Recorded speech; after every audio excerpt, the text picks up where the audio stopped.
Hello students of class 9th। Myself Himanshu Prakash. और हम लोग जो स्टडी कर रहे थे अपनी वो थी टिश्यू। ठीक है, बायोलॉजी में हम टिश्यू चैप्टर को पढ़ रहे थे जिसमें हमने देखा था टिश्यू के डेफिनेशन। ठीक है, टिश्यू के बारे में हमने जाना कि टिश्यू क्या होता है। फिर हम आए थे टाइप्स ऑफ टिश्यू पर। उसमें हमने एक चार्ट देखा।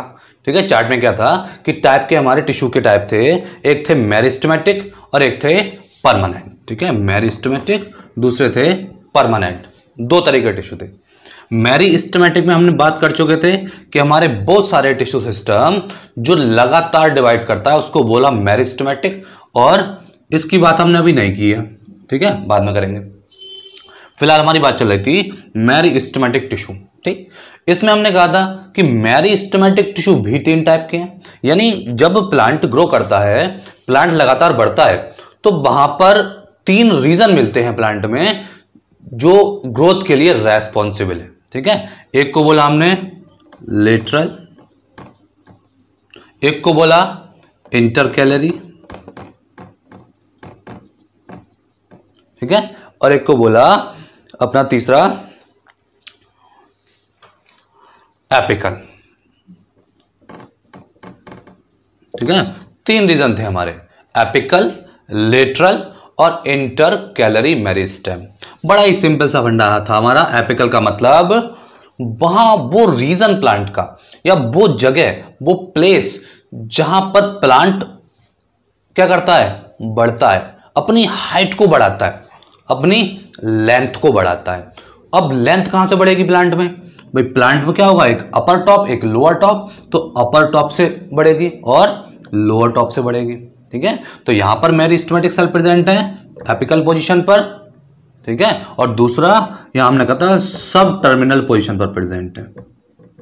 ठीक है, यानी कि नीचे क्या है, सॉइल में जाना है तो उसकी प्रोटेक्शन के लिए रूट पर एक कैप थी, तो रूट कैप के बाद हमारे मेरिस्टेमेटिक सेल प्रेजेंट थे, सब टर्मिनल रीजन पर प्रेजेंट थे। ठीक है, एपिकल समझ गए, 2 जगह मिल गए हमको। हमने कहा इंटरकैलरी। अब क्या होगा, प्लांट को अगर बड़ा होता जाएगा और पतला रहेगा तो वो गिर जाएगा।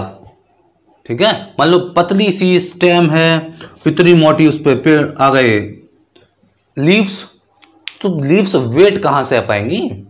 ठीक है, लीव्स वेट नहीं सह पाएंगी।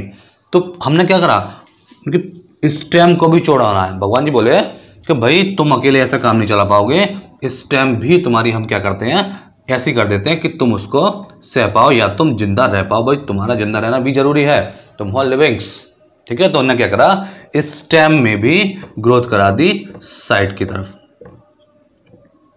ठीक है, इसके लिए हमने देखा इस ग्रोथ के लिए रेस्पॉन्सिबल था हमारा लेटरल मेरिस्टेम, लेटरल ग्रोथ के लिए। ठीक, इसमें कई चीज टर्म आए थे हमारे, हमने कहा था बाद में एक्स्ट्रा शॉर्ट में कवर करेंगे उनको। ठीक है, फिलहाल हम समझ गए कि हमारे लेटरल मेरिस्टेम मतलब जो विड्थ की ग्रोथ के लिए रेस्पॉन्सिबल हो। ठीक है, उसको बोल दिया लेटरल मेरिस्टेम। भाई मेरिस्टेम का मतलब ही लगातार ग्रोथ करने वाला है, तो यहां भी लगातार ग्रोथ होगी और प्लांट की विड्थ में ग्रोथ हो जाएगी। एपिकल मेरिस्टेम, प्लांट के टॉप पर लगातार सेल नहीं बनते जाएंगे और प्लांट में हाइट में ग्रोथ हो जाएगी। यूकेलिप्टस कितना लंबा हो जाता है, ठीक है, और साथ में मोटा भी हो जाता है। ठीक है, लंबा भी है और मोटा भी है, दोनों काम है उसके पास, क्योंकि उसके पास एपिकल मेरिस्टेम भी है, उसके पास लेटरल मेरिस्टेम भी है। तीसरे है हमारे इंटरकैलरी। ठीक है, इनकी बात की थी हमने। फिर हमने कहा था कि प्लांट्स में या मोस्टली मोनोकॉट प्लांट में, ठीक है, हमने क्या कहा था, मोस्टली मोनोकॉटिलिडन्स में, मोनोकॉट प्लांट में। मोनोकॉट समझा था कि लीव्स हमारी कैसी होती हैं, पैरेलल वेनेशन वाली। बनाना का लीफ देख लो, हमने कहा था लीफ होती है हमारी रेटिकुलेट वेनेशन वाली। किसी प्लांट की लीफ देख लो, ठीक है, हमने खूब जाल बना होगा। तो रेटिकुलेट वाले को बोला डाइकॉट और मोनोकॉट वाले को इसको बोला मोनोकॉट। ठीक है, अब मोनोकॉट को जो हम ध्यान से देखें, वीट का प्लांट देखिए, वो मोटा नहीं होता। ठीक है, वो हमारा नीम की तरह, यूकेलिप्टस की तरह, बनियन ट्री की तरह, ओक की तरह, उनका स्टेम मोटा है ही नहीं। क्यों? क्यों? लेटरल मेरिस्टेम तो है ही नहीं उसमें। जब लेटरल मेरिस्टेम नहीं है फिर उनमें क्या होगा? अगर वो टूट जाएंगे उनमें ग्रोथ कैसे होगी? जैसे नॉर्मली घास के साथ ऐसा है, ग्रास के साथ, कि ग्रास को जानवर खा लेते हैं, है ना। नॉर्मल सी कंडीशन है कि ग्रास को जानवर खा जाते हैं, उनको ग्रेस करते हैं। अब जब ग्रास को जानवर ने ग्रेस किया, अगर वो ऐसी होती किसकी तरह, एपिकल मेरिस्टेम उसमें केबल होते, तो वो बढ़ती, यहां से कट जाती और उसमें ग्रोथ खत्म। क्यों? क्योंकि एपिकल मेरिस्टेम तो यहां पर है, ये ग्रास है, यहां पर एपिकल मेरिस्टेम है, यहां से उसको खा लिया गया, तो ये कभी बढ़ेगी नहीं, है ना। इसमें ग्रोथ ही नहीं होगी, ये तो एक बार कट गई खत्म। लेकिन कभी देखा है ग्रास को खत्म होते हुए? ग्रास तो बढ़ती जाती है अपने आप से, वो खत्म नहीं होती। यानी कि क्या है, उसके पास स्पेशल मेरिस्टेम है, और वही स्पेशल मेरिस्टेम है इंटरकैलरी मेरिस्टेम। मतलब भाई ग्रास में क्या है, उसमें कई जगह पर मेरिस्टेम प्रेजेंट है, ठीक है। अब इनको ही हमने बोला था नोड्स। क्या बोला था इनको? नोड्स। और इनको बोला था इंटर नोड्स, ठीक है। दो नाम दिए थे स्पेशल, कि जहां पर मेरिस्टेम प्रेजेंट है उसको बोला नोड्स, और दो मेरिस्टेमेटिक के बीच की जगह उसको बोला इंटरनोड्स, ठीक है। एग्जाम्पल किसका दिया था? शुगर केन का। शुगर केन ध्यान करो, होता है ऐसे करके, फिर कुछ लगा होगा इस तरह से, ऐसे करके होगा, फिर ऐसे करके, फिर यूं करके, है। ये क्या है? ये इसके नोड्स हैं। यहां पर मेरिस्टेमेटिक सेल प्रेजेंट है। कौन सी? इंटरकैलरी मेरिस्टेम, दो के बीच वाली, इंटर, दो नोड्स के बीच वाली से। अब ये इन दोनों, इनकी ग्रोथ के लिए रेस्पॉन्सिबल। अगर यहां से किसी ने काट लिया इसको, तो क्या होगा? लीफ यहां से निकल आएगी, ठीक है, यहां से ग्रोथ हो जाएगी। घास ऐसी बिल्कुल सेम घास होती है, ग्रास देखिए आप, उसमें भी नोड्स प्रेजेंट होंगे। और जैसे ही यहां से उसने ग्रेस किया, किसी जानवर ने उसको, किसी एनिमल ने उसको खा लिया, क्या हुआ? यहां से ब्रांच बननी स्टार्ट हो गई, घास बढ़ गई, ठीक है। तो ये हमारा है इंटरकैलरी मेरिस्टेम, जो नोड्स पर प्रेजेंट होता है और मोनोकॉट की स्टेम की ग्रोथ के लिए रेस्पॉन्सिबल है, ठीक है। किसके लिए? मोनोकॉट में ज्यादातर ये मिलता है, ग्रासेस में और अदर मोनोकॉट में उनकी ग्रोथ के लिए, उनकी लेंथ की ग्रोथ के लिए रेस्पॉन्सिबल है, ठीक है। अब उसमें एपिकल मेरिस्टेम है, ठीक है, वो भी है। अगर उसको खाया नहीं जा रहा है तो बढ़ रही है, तो एपिकल मेरिस्टेम है। लीफ के एपेक्स को बढ़ा रही है, एपिकल मेरिस्टेम है, ठीक है। लेकिन लीफ के पेटियोल को बढ़ा रही है, यहां नोड्स पे लीफ निकलनी है, ठीक है। तो यहां से लीफ कब निकलेगी? जब यहां पर सेल होंगे, तो यहां पर नोड्स पर सेल प्रेजेंट है। आप देखो मोनोकॉट को देखो, किसी प्लांट को, ग्रास को देखो, वीट को देखो, राइस को देखो, सब में ऐसा ही होता है कि उनके नोड्स से ही लीव्स निकलती हैं, कभी इंटर नोड से लीफ नहीं निकलेंगे। क्यों? क्योंकि नोड वाले रीजन पर मेरिस्टेमेटिक सेल प्रेजेंट है। ये बड रीजन है इसका, ठीक है। हाई क्लास में पढ़ोगे इसको बढ़ के बोलते हैं, ठीक है। या मेरिस्टेमेटिक सेल है, यहां से लीफ निकली, मतलब ग्रोथ हो रही है, मतलब मेरिस्टेमेटिक सेल प्रेजेंट है। अब वो एपिकल मेरिस्टेम नहीं है, क्योंकि ये यहां पर भी है, ये यहां पर भी है, दोनों जगह है। भाई एपिकल तो हमने दो जगह बताया था, एक टॉप पर, एक लोअर टॉप पर, रूट पर या फिर एपेक्स पर, ठीक है। तो इसको बोल दिया हमने इंटरकैलरी मेरिस्टेम, समझ आए? ठीक, चलो भाई हम मेरिस्टेमेटिक सेल को समझ गए, काफी टाइम लगा समझने में। आज ये तीसरा लेक्चर है मेरिस्टेमेटिक सेल के लिए, ठीक है भाई। मेरिस्टेमेटिक सेल को हम कुछ समझ गए होंगे, बाकी जब क्वेश्चंस करेंगे ना, तब इनसे क्वेश्चन कैसे बनेंगे हम ये भी समझ जाएंगे, ठीक है भाई। हमको मेन क्या है, जो हम पढ़ रहे हैं उसको अप्लाई करना, ठीक है भाई। क्लासेस तो सामने तो हम लोग हैं नहीं, तो आप लोग अगर आप कुछ प्रॉब्लम हो तो फौरन के फौरन पूछ लो भाई। मैं पूरी कोशिश करता हूं कि सारी चीजें मैं ही बता दूं, ठीक है, बिना इंस्ट्रक्शन के ही दोनों के। लेकिन फिर भी आपको ध्यान से सुनना पड़ेगा, ठीक है। एक बार में समझ ना आए दोबारा सुनो, इसीलिए जो पीछे का पढ़ाया है उसको नेक्स्ट लेक्चर में मैं रिपीट भी करता हूं, ताकि हमारा पीछे का रिकॉल हो जाए। अब हम आज मान लो पढ़ने बैठे, मेरिस्टेम। मैं अगर सीधे आया था परमानेंट टिश्यू पर या उसके फंक्शन पर, तो पीछे वाला हम पहले पीछे रिवाइज करते। अब हमने पीछे वाला भी रिवाइज कर लिया और अपने आगे धीरे धीरे बढ़ते जा रहे हैं। ठीक है भाई, हमने कहा मेरिस्टेमेटिक सेल हम समझ गए तीनों टाइप की। ठीक है, एपिकल, लेटरल और इंटरकैलरी। अब देखते हैं इनके फंक्शन कैसे बनेंगे, कौन क्या फंक्शन करती है, या मेरिस्टेमेटिक सेल कैसे फंक्शन करेगी। ठीक है, वो क्या क्या फंक्शन कर सकती है मेरिस्टेमेटिक सेल। ठीक, तो जैसा हमने अब तक पढ़ा है सारे वही फंक्शन आएंगे, कुछ नया नहीं आएगा। अब क्यों, सारी चीजें तो हमने पढ़ ली। ठीक है, तो हम गए, अगर पहले फंक्शन की बात करें तो ये एक्ट एज पेरेंट टिश्यू। ठीक है भाई, पहला इसका फंक्शन हो गया, क्या हो गया, एक्ट एज पेरेंट टिश्यू। ठीक है, समझ आई कहानी। पेरेंट का मतलब क्या, क्या हमसे पहले वाली पीढ़ी। ठीक है, हमसे पहले वाली जनरेशन ही हमारी पेरेंट है। ठीक है, हम कहें गार्जियन, तो गार्जियन में चाचा, ताऊ, मामा, फूफा कोई भी हो सकता है, मम्मी, पापा, बुआ, चाची, लेकिन हमने कहा पेरेंट। आपको मान लो स्कूल में इंस्ट्रक्शन मिले कि कॉल योर पेरेंट, अब आपने क्या करेंगे, भैया को फोन लगा देंगे कि भैया, स्कूल वालों ने कहा है पेरेंट को कॉल करनी है। किसको फोन करेंगे, आइदर मम्मा और आइदर पापा, या मदर को या फादर को, ये दो तो होंगे। मतलब आपकी जो जनरेशन है उसकी सुपर जनरेशन कौन है, मदर है आपकी और फादर है। ठीक है, ये आपकी सुपर जनरेशन, आपके पेरेंट, आपके पापा हैं, आपकी मम्मी है, मदर फादर हैं। हम दादाजी को कॉल नहीं करोगे पेरेंट में। ठीक है, तो ऐसे क्या, पेरेंट टिश्यू है, मतलब नए सेल कहां से बनेंगे, पुराने वाले से, उसकी पुरानी वाली जनरेशन से। ध्यान करो, सेल डिवीजन, ध्यान है, हमने कहा था सेल डिवीजन मतलब क्या था, एक सेल दो सेल बना रही है। ठीक है, एक सेल क्या हुआ, दो सेल बना रही है, बोला उसको माइटोसिस। ध्यान है, माइटोसिस बोला था। हमने कहा एक सेल चार सेल बना रही है। ठीक है, उसको बोला था मियोसिस। ध्यान आया, चैप्टर फर्स्ट सेल डिवीजन। तो ये क्या था, देखो ये है पेरेंट सेल, ये है इसकी पेरेंट सेल, ये है डॉटर सेल, सब इनकी नेक्स्ट जनरेशन है ये।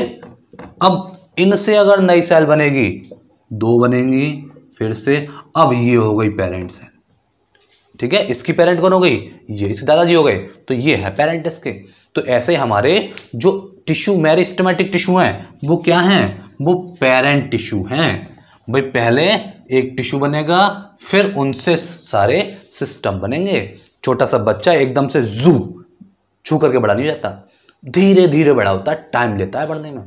ठीक है, 18, 20, 25, 30 साल लग जाते हैं हमको यंग होने में। क्यों, सेल्स धीरे धीरे बन रही है। चोट लगी तो हमने कहा चोट ठीक नहीं, क्या होगा, धीरे धीरे सेल बनेंगे। एक सेल दो, दो से चार, चार से आठ, आठ से 16, 16 से 32, 32 64।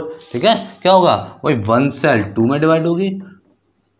ठीक है, टू से बन जाएंगी फोर, फोर से एट, एट से 16, 16 से 32, 32 से 64, 64 से 128। ऐसे ही तो बनेंगी, सीधे 1 से 28 थोड़ी बन जाएंगी भाई। सेल 102 ही तो बन सकती है, 104 ही तो बन सकती है। ठीक है, दो बनी क्योंकि चोट लगी है, वेजिटेटिव सेल है। ठीक है, जब सेल हम पढ़ रहे थे तो हमने कहा था सेल टू टाइप की हैं, वेजिटेटिव और कौन सी, जर्म सेल, यानी रिप्रोडक्टिव। दो तरह की सेल पढ़ी थी, वेजिटेटिव और रिप्रोडक्टिव। फिलहाल हमें अब बाहर नहीं जाना है अभी। ठीक है, ये किस लिए आया, आप कहोगे सर अब कहाँ से कहाँ पहुँच जाते हो, कहीं नहीं पहुँच जाते। ठीक है भाई, क्या है, हम जब हम टर्म हमारे आ गया है तो हमको पुराना पता होना चाहिए। हो सकता है बच्चों ने ध्यान से सुना ही ना हो किसी ने।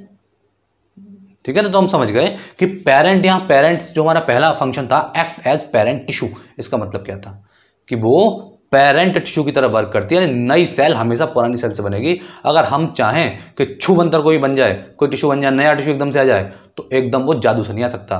वो जब पुराने सेल प्रेजेंट होगी तो उनसे ही आएगा। ठीक, दूसरा function, take part in growth by formation of new cell. ठीक है, टेक पार्ट यानी ये पार्टिसिपेट करता है, ठीक है, पार्ट लेता है इन ग्रोथ, किसमें, ग्रोथ में, WTH ग्रोथ। भाई हम मेरिस्टेमेटिक सेल ही उसको कह रहे थे जो ग्रोथ करती है। अब चाहे वो लेंथ में ग्रोथ हो, चाहे वो हाइट में ग्रोथ हो, चाहे वो इंटर कैलोरी ग्रोथ हो, नोड्स के बीच में ग्रोथ हो, इंटर नोड्स की ग्रोथ हो तो ग्रोथ ही रही है। साइज तो बढ़ रहा है सेल का, प्लांट का साइज बढ़ रहा है ना। जब प्लांट का साइज बढ़ रहा है मतलब ग्रोथ हो रही है। हम भी, हमारे अंदर देखो दो चीज होती हैं बॉडी में हमारे अंदर, एक डेवलपमेंट और दूसरी ग्रोथ। बताओ डेवलपमेंट और ग्रोथ क्या है? डेवलपमेंट क्या है? ऑर्गन का डेवलपमेंट। ठीक है, हम जो बड़े हो रहे हैं वो हमारे ऑर्गन बढ़ रहे हैं। ठीक है, अब वो डेवलपमेंट ग्रोथ भी है। अब बढ़ कब रहे हैं? जब सेल 1 से 2, 2 से 4, मतलब सेल बढ़ रहे हैं, नंबर बढ़ रहे हैं। तो सेल का नंबर बढ़ना ग्रोथ, ऑर्गन्स का बढ़ना डेवलपमेंट। ठीक है, तो हमने क्या करा भाई, टेक पार्ट इन ग्रोथ। कौन? टिश्यू ग्रोथ में पार्ट करते हैं। कैसे कैसे पार्ट करेंगे भाई? फॉर्मेशन ऑफ न्यू सेल, नई सेल को फॉर्मेशन करके, नई सेल को बना के। ठीक है भाई, अगर राइटिंग समझ में आ रहा हो कोई बात नहीं, पीडीएफ मिलेगी उसमें लिखा होगा। ठीक है, पीडीएफ में हमारा फंक्शन वगैरह, बुक में सारे फंक्शन दिए होंगे आपके। अपनी एस चांद की बुक सर्च करना है या फिर अपनी एनसीईआरटी को बुक को देखना। ठीक है, दोनों ही बुक चल रही है हमारी, एनसीईआरटी भी और एस चांद भी। मतलब हमको समझना है, बुक चाहे कोई सी भी हो। ठीक है, हमको आंसर सॉल्व करने हैं, समझ में आना चाहिए। बुक से मैटर नहीं करता कोई। अब बच्चे पूछेंगे सर कौन सी बुक से पढ़ाया? रटना थोड़ी है बुक में से, समझो, समझ के आंसर सॉल्व करो, नोट्स वगैरह बन जाएंगे सारे। ठीक है, प्रोवाइड कराएंगे आपको। ठीक, हम समझ गए। Take part in growth in formation of new cell, by the formation of new cell. नई सेल को बनाकर ये ग्रोथ में पार्टिसिपेट करता है। टिश्यू किसका काम है? ये टिश्यू का, मेरिस्टेमेटिक टिश्यू का। ठीक, चलिए समझ आ गई इतनी कहानी। थर्ड, नेक्स्ट फंक्शन देखते हैं इसका। अगला फंक्शन क्या हो सकता है? ठीक है, दो फंक्शन हो गए। पेरेंट, ये क्या है? पेरेंट है। और दूसरा सेल डिवीजन कर रहा है, सेल ग्रोथ कर रहा है, और डेवलपमेंट में, ग्रोथ में पार्टिसिपेट कर रहा है। ठीक, फिर हमने कहा plant continue to produce new leaves. तीसरा काम, भाई आपने देखा होगा प्लांट्स में स्प्रिंग सीजन आता है जब अक्टूबर साइड में, तो प्लांट्स की सारी लीव्स गिर जाती हैं। या फिर मान लो लीव्स पर कोई चीज आपने एसिड डाल दिया, एक स्पेशल लीफ, प्रॉपर लीफ पर। ठीक है, प्लांट की रूट में मत डाल देना, आपने लीफ को एसिड में डुबो दिया प्लांट की, या एसिड डाल दिया ऐसे ही प्लांट की लीफ पर। प्लांट अभी खड़ा हुआ है, अब वो लीफ जाएगी मर गई। ऐसे ही आपने सारी लीव्स को मार दिया मान लो प्लांट की। जब सारी लीव्स को मार दोगे तो प्लांट्स में खाना कैसे बनेगा? और जैसे हम एज होते हैं, हमारी एज बढ़ती है, हम बूढ़े होते हैं, प्लांट भी तो बूढ़े होते होंगे। जब प्लांट बूढ़े होंगे, उनमें लीव्स पुरानी होंगी, फंक्शन कम हो जाएगा ना, उनकी काम करने की जो कैपेबिलिटी है वो कम हो जाएगी। मतलब नई लीव्स का बनना जरूरी है। जब नई लीव्स बनेंगी, यंग लीव्स बनेंगी, तो भाग भाग के काम करेंगी, ज्यादा एक्टिव होंगी वो, तो नई लीव्स बनना जरूरी है। तो उन नई लीव्स के बनने के लिए कौन रेस्पॉन्सिबल है? टिश्यू। कौन सा टिश्यू? Meristematic tissue. ठीक है, तो तीसरा काम हो गया इसका, plants continue to produce new leaves. Plants लगातार नई लीफ बनाता है, ब्रांचेज ऑफ स्टेम, ब्रांचेज बनाता है स्टेम की। देखो प्लांट देखा है कभी? ब्रांच निकली, ब्रांच से ब्रांच निकली। अब कभी ऐसा हुआ कि एक ही ब्रांच में कहानी खत्म हो गई? नहीं ना, ब्रांचेस, मोर ब्रांचेस, मोर ब्रांचेस, लगातार ब्रांचेस में डिस्ट्रीब्यूट होता गया, प्लांट्स बढ़ता गया। यही तो ग्रोथ है। अगर मान लो घास को ही किसी ने काट दिया, यहां से काट दिया, तो क्या हुआ? यहां से निकल गई नई ब्रांच। किसी ने फिर यहां से काट दिया, यहां से नई ब्रांच निकल गई। कौन कर रहा है नई ब्रांचेस की ग्रोथ? मेरिस्टेमेटिक टिश्यू, ये भी इसका काम है। Leaves banana, formation of new leaves, formation of branches of stem, इसके अलावा एंड रूट, रूट को बनाना। हमने देखा था कि रूट नीचे जा रही थी, रूट कैप बचा रहा था, मेरिस्टेमेटिक से उसको बढ़ाई थी। अगर रूट ही नहीं होगी तो प्लांट से फूंक मारोगे उड़ जाएगा बेचारा, रूट्स सॉइल को पकड़ने का वर्क करती हैं। सॉइल को पकड़ेंगे कस के, पकड़ा क्यों? ताकि प्लांट गिर ना जाए, हवा चले, उड़े जा रहे हैं प्लांट, बैक्टीरिया की तरह हमको दिख रहे हैं, अरे आंधी चल रही है सब में प्लांट ही प्लांट, प्लांट ही प्लांट। नहीं होता ऐसा। पहले कोशिश करते हैं वो खूब कि बचूं, ना गिरूं। ठीक है, क्यों? क्योंकि रूट्स है जो उसको क्या कर रही है, सॉइल के अंदर तक ले जा रही है। अब इन रूट्स को कौन बढ़ा रहा है, कौन बना रहा है? Meristematic cell. ठीक है, तो फॉर्मेशन ऑफ रूट्स, रूट की फॉर्मेशन। फ्लावर्स देखा है, फ्लावर्स में ये तो बड़ा होगा इस तरह से। ठीक है, बनी इनसे कैलिक्स, करोला, एंड्रोशियम, गाइनोशियम, दुनिया भर की बवाल बने। यानी फ्लावर में पेटल, सेपल, कई सारी चीज बनी। पत्तियां बनी, पत्ती छोटी थी धीरे धीरे बड़ी हो गई। सनफ्लावर देखो आप, ठीक है, एकदम से आपने रात 2 बजे देखा सनफ्लावर, ठीक है, 2 AM पे वो था इतना बड़ा, 2:01 पे देखा वो था इतना बड़ा। Is it possible? नहीं ना, टाइम लगा। क्यों?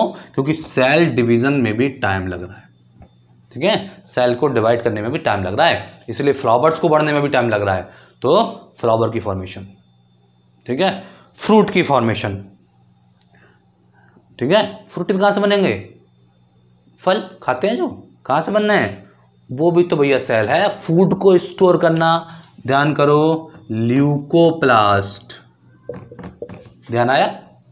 क्या काम था ल्यूकोप्लास्ट का? हमने कहा प्लास्टिड होते हैं 3 तरह के, ल्यूकोप्लास्ट, क्रोमोप्लास्ट और क्लोरोप्लास्ट थे हमारे फर्स्ट चैप्टर में सेल में। तो हमने कहा था ल्यूकोप्लास्ट फूड स्टोर करने का वर्क करते हैं, इनके पास कोई कलर नहीं होता। क्रोमोप्लास्ट ये कलरफुल होते हैं और ये ग्रीन कलर के होते हैं। ठीक, तो हमने कहा था फूड स्टोर क्लोरोप्लास्ट। अब ये था कहाँ था? सेल के अंदर, तभी तो फूड स्टोर करेगा। मतलब फ्रूट सेल के अंदर। अब फ्रूट भी किसी पुरानी सेल से बनी होगी, पेरेंट कौन है उसका? मेरिस्टेम। तो मतलब ये फूड स्टोर करने का ही वर्क करते हैं, यानी हमारे फ्रूट की ग्रोथ के लिए भी रेस्पॉन्सिबल होते हैं। फ्रूट बनाई सेल कैसे बनेगी? अगर ये सेल डिवाइड कर सकती और कोई सेल डिवाइड कर सकती इसके अलावा, तो फिर मेरिस्टेमेटिक की जरूरत क्या थी? तो मेरिस्टेमेटिक सेल ही है डिवाइड करने वाली जो बढ़ रही है लगातार, तो वहां भी मेरिस्टेमेटिक सेल प्रेजेंट है। तो meristematic cell formation of leaves, stem, root, flower, fruit, plant में सारी चीजों की ग्रोथ के लिए रेस्पॉन्सिबल कौन है? Meristematic cell. ठीक है, next function, the place of injury in plants is healed by the formation of new cell. मतलब जहां भी प्लांट में इंजरी होगी, हम भागते हुए आए हथौड़ी लेकर, या हम नॉर्मल सी कहानी है कि आए हाथ में कुछ लेकर और प्लांट के जाके मार दिया जबरदस्ती, तो कोई दुश्मनी नहीं है उससे प्लांट से हमारी, और जाके उसके ब्लड मारा है। अब प्लांट हमारी तरफ चिल्ला रहा है, आ आ आ मेरे ब्लड लग गया। यार किसी जिंदा इंसान के ब्लड मार दो, अब वो चिल्लाएगा, ओ ये क्या कर दिया तूने, मारपीट को तैयार हो जाएगा। लेकिन प्लांट बेचारा कुछ नहीं कह रहा है। क्यों? कह नहीं सकता, मुंह नहीं बेचारे के पास, लेकिन चोट तो लगी है, घाव तो हुआ है, ठीक तो करना है। तो घाव ठीक कब होगा? जब वहां मेरिस्टेमेटिक सेल प्रेजेंट होंगी, जो हमारी इंटरकैलरी मेरिस्टेम थी, यही तो कर रही थी वो प्रेजेंट है सब में। तो क्या हुआ? प्लांट को लगी चोट, इंटरकैलरी मेरिस्टेम प्रेजेंट है वहां पर, या फिर हमारा लेटरल मेरिस्टेम प्रेजेंट है। उसने क्या करा? घाव को भर दिया। आसपास वाली सेल ने वहां पर फिर से दूसरी नई सेल, डॉटर सेल बना दी। प्लांट का घाव भर गया। हील करने में भी मेरिस्टेमेटिक सेल हमारी काम आती है प्लांट्स के। ठीक है, तो प्लांट को चोट नहीं पहुंचाना आगे से, उनमें को भी दर्द होता है। मतलब बेचारों को जब बाउंड को हील करना पड़ रहा है, दर्द हो रहा है, और एक बार प्लांट को दर्द करो, ब्लेड मारने जाओ, तो अपने ब्लेड मार कर देख लेना कि अरे भाई कैसा लगता है। तो जितना दर्द आपको होगा उतना ही दर्द प्लांट को होगा, बस वो कह नहीं पा रहा है और आप चिल्ला पा रहे हो। जानवर को, कोई जानवर जा रहा हो, उसकी ईंट मार दो, देखो कितना रोएगा। इंसान की ईंट मार दो, वो भी रोएगा बराबर। वो बेचारा कह नहीं पाएगा, कूं कूं करके भाग जाएगा बस चिल्ला के, लेकिन इंसान लड़ने को तैयार हो जाएगा। ठीक, तो हमने कर दिया भाई, बाउंड को हील करने में काम आता है हमारा मेरिस्टेमेटिक सेल। इसके अलावा ठीक, नेक्स्ट हो गया प्लांट शूट लॉक्ड और बेंड बाय द विंड। अब प्लांट में आपने देखा होगा हवा चलती है जब, तो प्लांट की जो स्टेम है वो बेंड हो जाती है, एकदम टूट नहीं जाती। ठीक है, क्यों? क्योंकि वहां पर जब वो बेंड हुई तो कुछ सेल्स ब्रेक हो गए, और उन सेल्स को ठीक करने का भी काम किसने किया? मेरिस्टेमेटिक सेल ने। ठीक है, यानी कि बेंड के लिए प्लांट्स में विंड्स है, और अपराइट ग्रोथ के लिए, ठीक है, इन सब के लिए कौन है? इंटरकैली मेरिस्टेम। देखिए ये हमारा प्लांट है, यहां पर इंटरकैली मेरिस्टेम प्रेजेंट है। हवा चली, प्लांट झुका।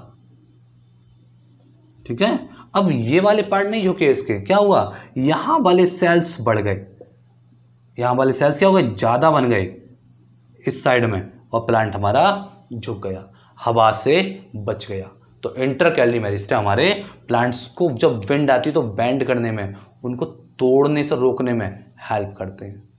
ठीक है, कौन से? हमारे इंटरकैली मेरिस्टेम। यानी कि यहां भी काम किसका है? मेरिस्टेमेटिक सेल का, और किसी काम नहीं है। ठीक, चलिए हम समझ गए कि भाई हमारे इतने सारे काम मेरिस्टेमेटिक सेल के हैं। ठीक, कितने काम है भाई? देखिए पहला काम ने बताया पेरेंट टिश्यू। ठीक है, टिश्यू का पापा है ये सबका, मम्मी पापा सबका पेरेंट, गार्जियंस है, पेरेंट्स है। ग्रोथ में पार्टिसिपेट करता है, ठीक है, नई सेल बनाता है। फिर हमने कहा नई leaves, stem, root, flower, fruit सबके लिए रेस्पॉन्सिबल है मेरिस्टेमेट। फिर हमने कहा अगर चोट लग गई, घाव हो गया, उसको हील करने में रेस्पॉन्सिबल है, हील भी वही करेगा। फिर हमने कहा कि भाई अगर हवा चल रही है तो प्लांट्स को बचाएगा भी वही, तभी तो हवा में सारे गिरते नहीं पड़ते प्लांट्स। मोनोकॉट क्यों नहीं गिर रहे हैं हवा में? क्योंकि वहां पर इंटरकैली मेरिस्टेम प्रेजेंट है, उड़ रहे हैं, खिंच रहे हैं, लेकिन गिर नहीं रहे हैं। ठीक है, तो ये हमारे थे मेरिस्टेमेटिक सेल, यहां पर हमारा कंप्लीट हुआ है। नेक्स्ट है हमारा परमानेंट टिश्यू। ठीक है, मेरिस्टेमेटिक टिश्यू हो गया हमारा। अब कोई अगर समझ में नहीं आया हो तो फिर दोबारा अगले चैप्टर में फिर पहले रिवाइज करेंगे थोड़ा सा, फिर आगे बढ़ेंगे। ठीक है, चलिए अब यहां तक बात खत्म करते हैं, नेक्स्ट मिलते हैं आपको नेक्स्ट लेक्चर में। Okay, bye.